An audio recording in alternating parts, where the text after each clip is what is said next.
Hi, GCC family, coming to you again from Vancouver, and it's early in the morning here, just a few days before your Genesis class. I had hoped actually, that I could join you live in the class at 4 something in the morning, and but then I found that this was a more reliable way. I often am up at 4, but you just never know how the Spirit is going to lead from week to week. Um, I've heard about the new cases there in Hong Kong, the sharp spike over the last weeks, and my heart and prayers are with you all. Joy is just finishing up quarantine. As I am taping this today, recording this, it'll be tomorrow. Will be her final day of quarantine, so she's looking forward to being free. So I get to respond again to Eugene's very good talk on the Jacob and Esau narrative. And so in order to do this, I thought I'd just show you a few PowerPoint slides and talk off of those.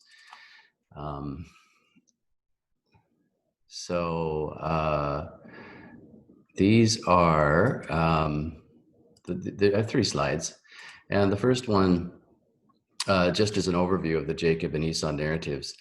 So I had done my master's work on the Cain-Abel story, Genesis 4, but what I did with that was I studied that story somewhat thoroughly and then read the rest of Genesis in light of that story, particularly to look at the theme of brotherhood as it plays throughout the story of Genesis. And it really is one of the major themes, maybe only second to the theme of covenant. And so we see it, especially in the last half of the book, where you're getting into now. The relationship between brothers becomes everything.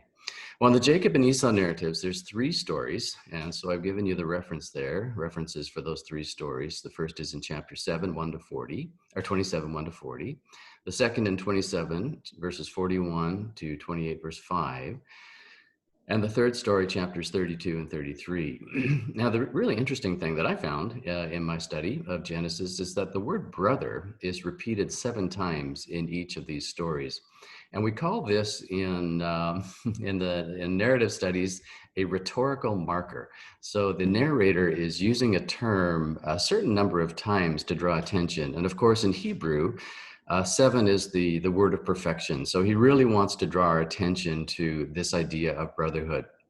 If you remember in the Cain and Abel story, the word brother is also used a multiple of 7 times. And actually we see that in a couple of other stories, and with Abraham and Lot, for one.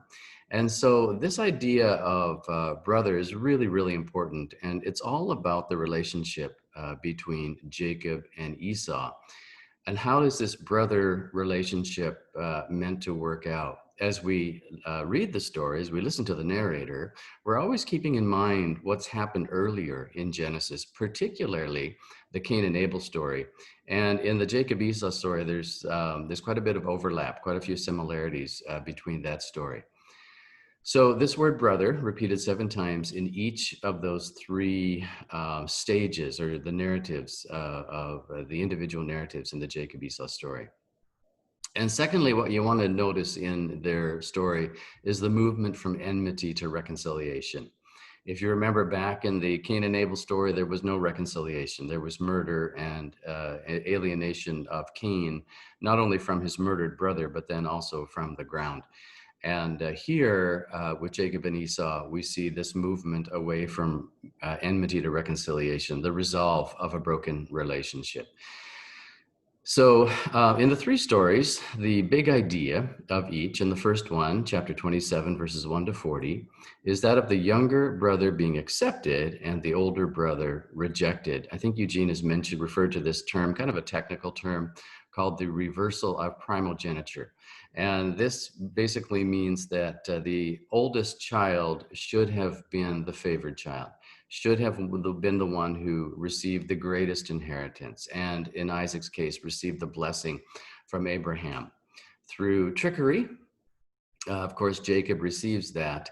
And it's hard to understand why this is happening. How could how could a blessing like that even stand received in that way? And so we're not given any indication or any insight from the narrator of why God would choose Jacob over Esau. When they're first introduced as babies in the womb of their mother, Rebecca receives that prophecy that the older will serve the younger. So we're already aware that this is going to be the case, but we don't know why. Both boys are men of not great character. There is no outward reason for what one should be chosen and the other not. But here we see this: the younger brother is accepted, the older is rejected. Just like in the Cain and Abel story, where the younger one was accepted, his offering was accepted, and the older one's was rejected. When we get into the narratives of Jacob's children, the 12 sons, we will see the oldest one being rejected again, therefore a sin that he committed. And then the younger ones, Judah, who is number 4 in the family, and then Joseph, who is one of the youngest, they are the ones who are accepted while the older is rejected. So this is the way that we see it going in the book of Genesis. And I guess one of the things we learn from this is that God will choose based on what he knows, what he understands. So God exalts one and he puts down the other, theme throughout Scripture, based on what he sees. And when we get to the story of David, we remember David is chosen by Samuel, and it has to go through all of David's older brothers who apparently externally look much more qualified than David, much better suited to be king. But it was this little shepherd boy who didn't really have much going for him physically or in terms of age. That was God's choice. So we see this in Genesis: the younger brother accepted, the older rejected, simply based on wisdom that God alone possesses. Secondly, we see in this story, in the second story, that the older brother is hostile, and then there's alienation. And the word that is used here, it's a very rare word that's used in Hebrew to describe how Esau felt about Jacob after this, was that he harbored a grudge against him, a deep bitterness, deep hatred within him. And so as we come to the second stage, we see Esau feeling much like Cain, I think, felt towards Abel. And what Abel did was he killed his brother. And what we see Esau determining to do in the second stage, what he wants to do, is also kill his brother. So Rebecca, the mom, finds out about it, and she sends Jacob off to her relative's land so he could escape from his brother. And then the third story, chapters 32 and 33, we see the brothers reunited. And here's the story of reconciliation. The really interesting thing here, as you follow the Jacob narrative, Jacob didn't really know God throughout most of his narrative. When he leaves the land to go to his uncle's land, and he has that vision of the ladder that goes up to heaven and the angels ascending and descending. He wakes up and he says, "Oh, God is in this place." And so he makes an altar there, but he doesn't really know this God yet. And then he goes through years of being deceived with his uncle and his wives, and comes back to the land. And the night before he's going to meet Esau, that's where we see him wrestling with the theophany, God, or the angel of God. And at that point he's blessed and his name is changed. That's his initial encounter, personal encounter with God. And it's in that time of brokenness where his hip is out of joint and he couldn't even run away from his brother if he wanted to, because his leg doesn't work anymore. It's in that time of brokenness that after that time of brokenness, that he's going to meet Esau. And then the brothers are reunited. And again, this word brother is used 7 times. Most significantly, maybe the 7th time is from the mouth of Esau, where he says, "I have enough, my brother." And so Esau, over the years, his deep hatred for Jacob has subsided. And we see the 2 brothers are restored. This restoration of relationship is what we see being worked out in the Genesis story. So if you remember the Cain and Abel story, as one of the introduction stories to the book of Genesis, showed the brokenness of relationship between brothers where there was no reconciliation. They didn't come back together as brothers again. One was murdered. But beginning with Jacob and Esau, now we see brothers who had been in deep conflict being reconciled with each other. And this is intentional in the Genesis narration. As we go into the Joseph stories, the Joseph cycle, we'll see this happen again. Deep alienation in Genesis chapter 37 as the brothers try to sell him off. They do sell him off to the Ishmaelites. He's in Egypt. They become reunited.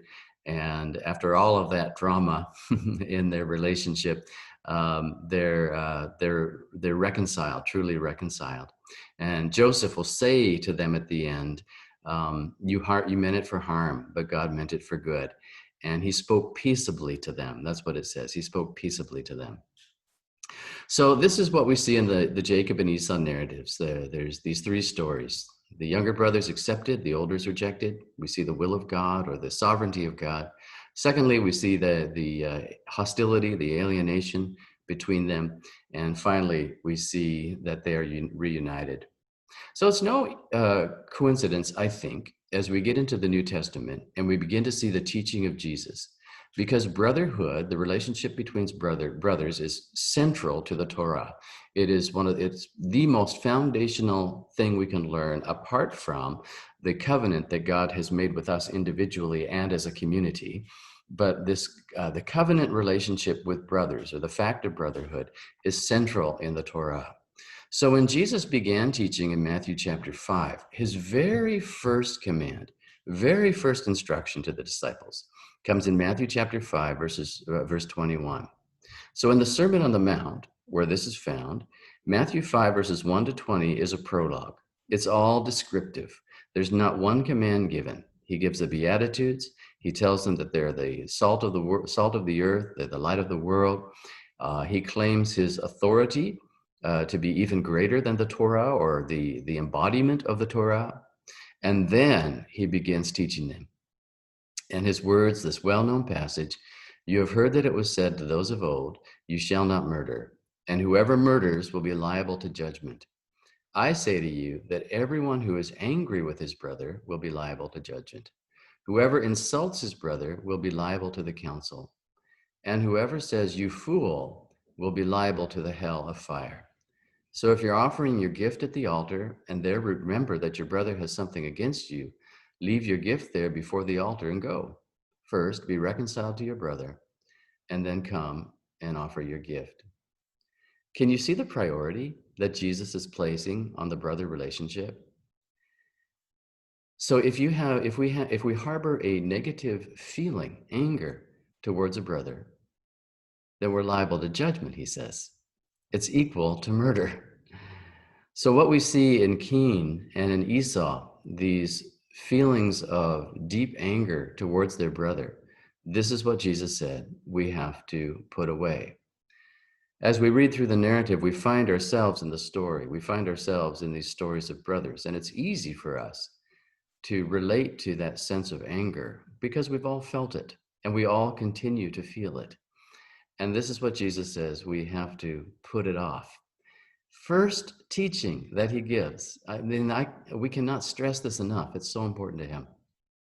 But he says two things here. He says, put off the feeling that we have. And then secondly, if I think that my brother has something against me, then I have to stop worshiping and go and be reconciled to your other brother. He says, first, be reconciled to your brother. Isn't that important? Just think of those words. First, be reconciled to your brother. So we consider worship and so much of our Christian activities as being so important. How do we prioritize everything?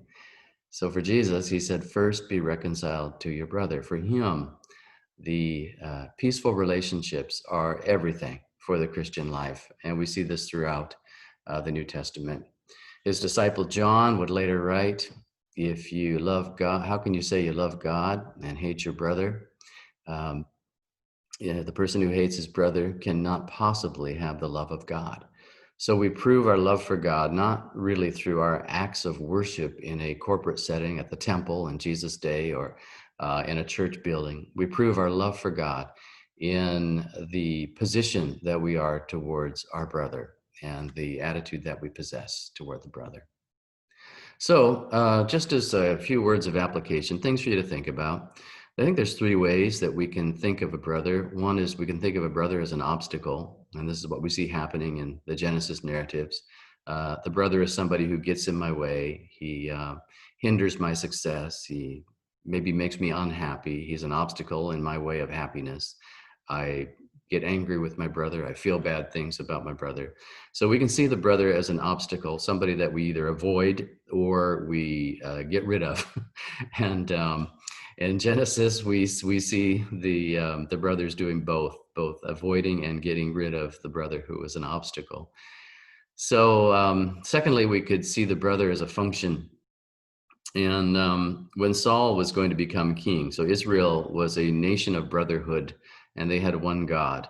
There were judges that ruled over them, but they did not have a king, and God didn't want them to have a king. But then they cried out for this, and they said, "Give us a king so that we can be like all the other nations." And if you remember Samuel's word to the people after they requested a king, he said, "A king is going to make life really hard for you." God actually told him to say this to the people. He's going to take your sons and your daughters and conscript them. You're going to have taxes. So the king then was elevated above the brotherhood, and people then became to the king a function. And so in kingdoms, a king looks at people as functionaries within his kingdom, people that can help make his kingdom work. So for us, as we try to set up our little kingdoms in the world today, people can easily become functions to us, people that are either useful or unuseful, and we'll relate to them based on how useful they are to us, to our community, to our family, to our church. And if somebody is relatively unuseful, then we don't have any use for them. They're simply a function. And so this idea of brother as an obstacle or a function really are probably the primary ways the world would look at the brother. But as we see the story of Genesis unfolding, we see, and then we see it fulfilled in the gospel story, the story of Jesus. We see that the brother is really a part of myself. And I'm incomplete without my brother. You think about Ephesians chapter 4, the number of ones that Paul uses, one body, one spirit, one Lord, one faith, one baptism, one God and Father over all. We are one in the body of Christ. In Ephesians 2, he talked about the Jews and the Gentiles who were far off from one another, alienated, but now they've become one through the work of Christ, because Jesus has torn down the dividing wall of hostility. So if I can conceive of the brother as part of myself, and I don't want to be divided within myself, then I work towards reconciliation. That shalom that invades my soul and makes me individually whole has to be then spread into my relationships, my social sphere, so that the brother of whom I am a part, we can truly be one as the Father, Son, and Holy Spirit are one. This is what Jesus is working towards in reversing the curse. And we see that curse that came upon Cain, that curse of alienation from the ground and then from others. And we see it spread throughout the human race. Jesus came to really undo this curse and give us that potential as his people to see the brother really as part of ourselves, and to not as an obstacle, not as a function, but really as part of myself, somebody to be cherished and received with gratitude. So that's my response or my thoughts about this portion of the book of Genesis. And I hope that you continue to enjoy your study of this great book. And God bless Eugene as he puts in so much work in teaching. Talk to you all later. Bye.